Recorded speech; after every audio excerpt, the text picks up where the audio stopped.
Dans le cadre d'un couple marié et en présence d'enfants communs, le conjoint survivant a le droit au choix d'un quart en pleine propriété du patrimoine du défunt ou de la totalité de l'usufruit du patrimoine du défunt, c'est-à-dire le droit d'occuper ou de bénéficier de tous les biens de la succession du défunt.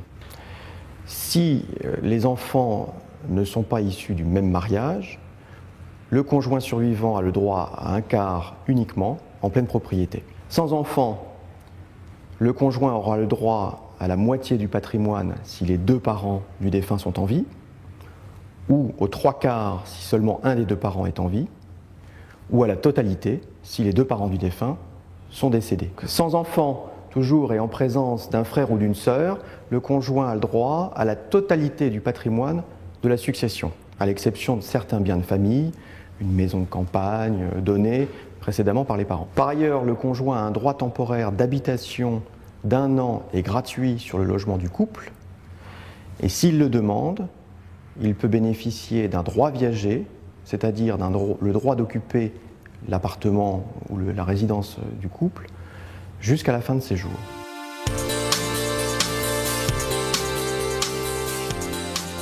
Il est possible d'améliorer les droits du conjoint survivant au moyen d'un testament ou d'une donation entre époux. En cas de présence d'enfants, le conjoint donnera la quotité dite spéciale entre époux. Cette quotité est composée soit de pleine propriété, soit d'usufruit, soit un mélange des deux. La pleine propriété est de la moitié du patrimoine du défunt s'il y a un seul enfant, un tiers du patrimoine du défunt s'il y a 2 enfants, et un quart s'il y a 3 enfants ou plus. On peut également donner de l'usufruit, la totalité de l'usufruit du patrimoine du défunt, ce qui peut être utile, notamment en cas de présence d'enfants de lits différents. Le troisième choix est un mélange d'usufruit et de pleine propriété, un quart en pleine propriété et 3 quarts en usufruit. En l'absence d'enfants, le conjoint recueillera la totalité du patrimoine du défunt en supprimant de facto la part revenant aux parents. Le notaire est là pour vous orienter dans les choix qui ne sont pas toujours les mêmes en fonction des situations, différences d'âge entre les époux, enfants de lits différents ou les intérêts financiers en jeu.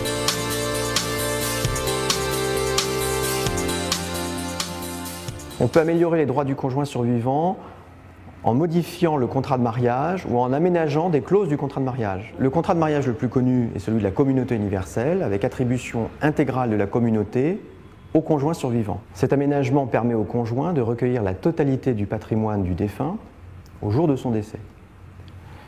Ce qui permet au conjoint d'être seul maître à bord. L'inconvénient est que les enfants ne recueilleront la totalité du patrimoine qu'au décès du deuxième des époux. On peut gommer cet inconvénient en faisant des donations par les deux parents. On peut également aménager ce changement de régime en attribuant au conjoint survivant que certains biens de la communauté, notamment une entreprise, si les époux travaillent ensemble, la résidence principale, un compte joint ou une résidence secondaire. Ce qui permet, notamment pour l'entreprise, si les 2 époux travaillaient ensemble, d'être certain que le survivant récupérera l'entreprise. La procédure de changement de régime a été assouplie ces dernières années. Le recours au juge n'est plus nécessaire, sauf dans certains cas, en cas de présence notamment d'enfants mineurs.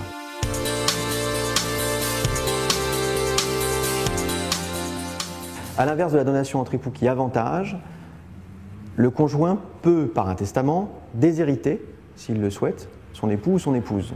En cas de présence d'enfants, le conjoint peut déshériter son époux ou son épouse de tout ou partie de ses droits dans sa succession.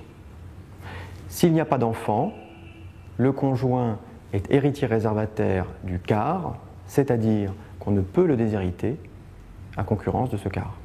Le conjoint peut également écarter le droit viager au logement de son épouse ou son époux. Il devra alors recourir à un acte authentique, c'est-à-dire reçu par un notaire. Cet acte est un acte grave.